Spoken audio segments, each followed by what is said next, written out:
जानेंगे और उनके सौंदर्य रूप को भी अपने नैनन में क्या बसाएंगे।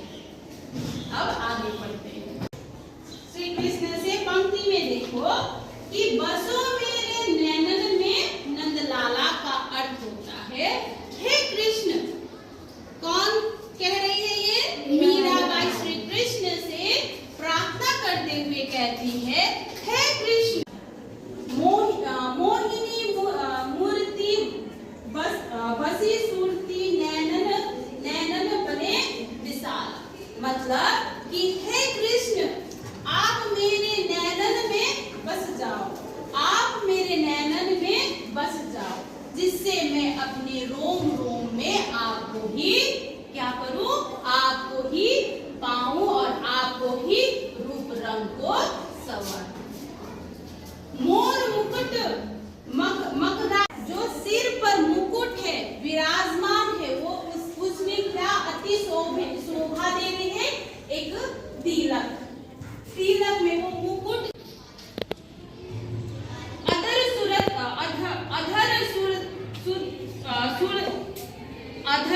सुधारस मुरली राजित पुर वंचंद माला क्षुद्र घंटी कटी तट शोभित नुपुर सवत रस भाला। मतलब होता है आपकी गले में जो चंदन की माला जो गूंद कर पिरो कर आपके गले में जो लगाया हुआ है वो इतने शोभा और इतने सौंदर्य को दर्शा रहा है कि मानो में उस सुगंध में बह जाओ।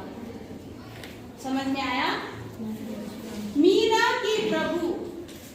की प्रभु संतन सुखदाई भक्त बछल गोपाल। मतलब उनके जो हे कृष्ण आपके जो संत में आपके जो रूप में यश गुण गाऊं, हमेशा मैं आपके सदा सुख संपत्ति में आपका जो सुख है, आपका जो सौंदर्य है, मैं वो गांव गांव में बताती जाऊं।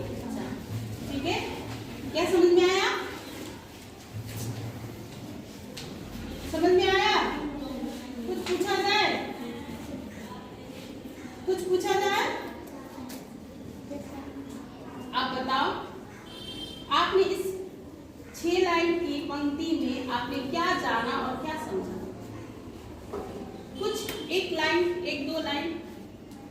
इसमें जो मीराबाई है वो श्री कृष्ण के सौंदर्य के बारे में वर्णन कर रही है और इसमें उन्हें कह रही है कि आप मेरे नैनन में बस जाए या मेरे रोम में आप समा।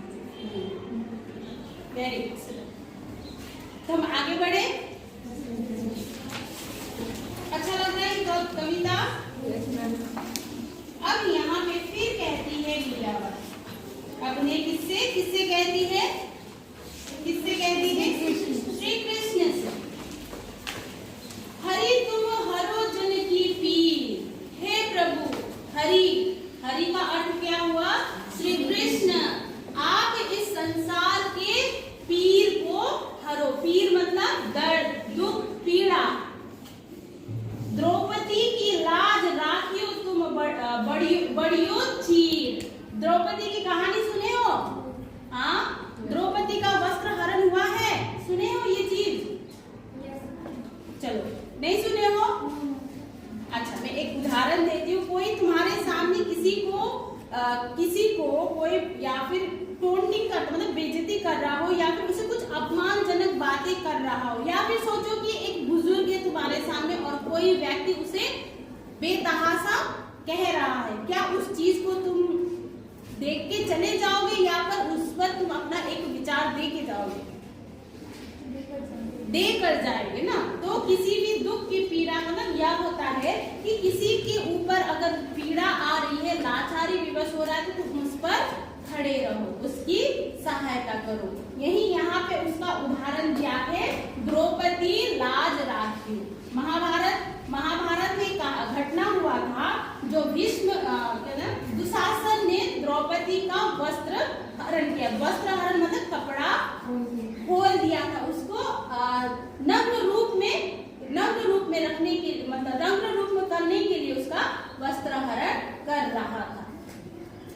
तो वहां पर राखियो लाज का अर्थ होता है कि लाज रखना का वो नहीं होता है। यहाँ पे यह होता है कि जिस तरह से आपने द्रौपदी की मदद की, द्रौपदी की लाज बचाई, उसी तरह आप इस संसार के दुख पीड़ा उनके आदर को, उनके दुख को हरे और उन पर एक नम्र भाव देने का एक कष्ट करें। भगत करण रूप नर